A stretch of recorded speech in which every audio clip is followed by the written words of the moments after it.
I took a step back and decided to dedicate a little bit of time to think about how I could release it like no one's really released an album before. Rolling 5 deep in a Jeep back to PA.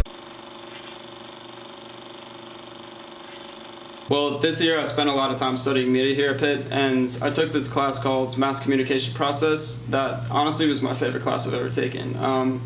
We looked at how media technologies influence humans' perceptions about things. Most importantly, we looked at this book called The Medium is the Massage, an Inventory of Effects.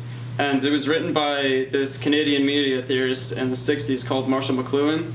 And the book came around at the same time as the flower movement, when industry was starting to take over everything and the technologies were coming in that were changing everything about the way that people communicated, the way that people understood the world, and most importantly, where they got their information from. The thing that stuck out to me the most about the book was that it wasn't even really like a book at all. It was like channel flipping on a TV, and it intentionally shows the limitations of a book as a medium of communication, and it challenges you to think about what the medium is and break out of it. Content isn't as important as the medium at all. It's more about the manipulation of the medium. Like, for example, if you called your grandma, would it matter what you talked about, or would she just care that you called? It's the thought that counts, right?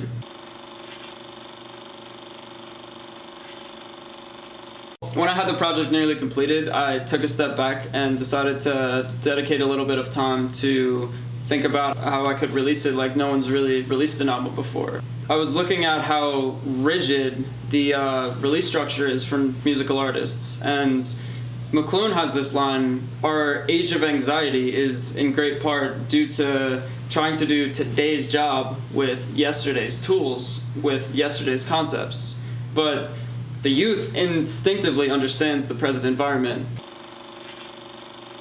I'm a creative, and I'm a creative in a lot of modes of production as well.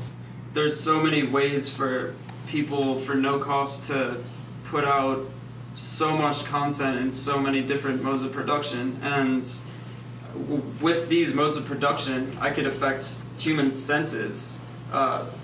It's crazy to think about, but through sights and sounds I communicate my understanding of the world just by bottling my experiences into media artifacts that I could share with other people. No, you don't know what I'm on. No, you don't know half of it. Bobbing with these fucking buildings.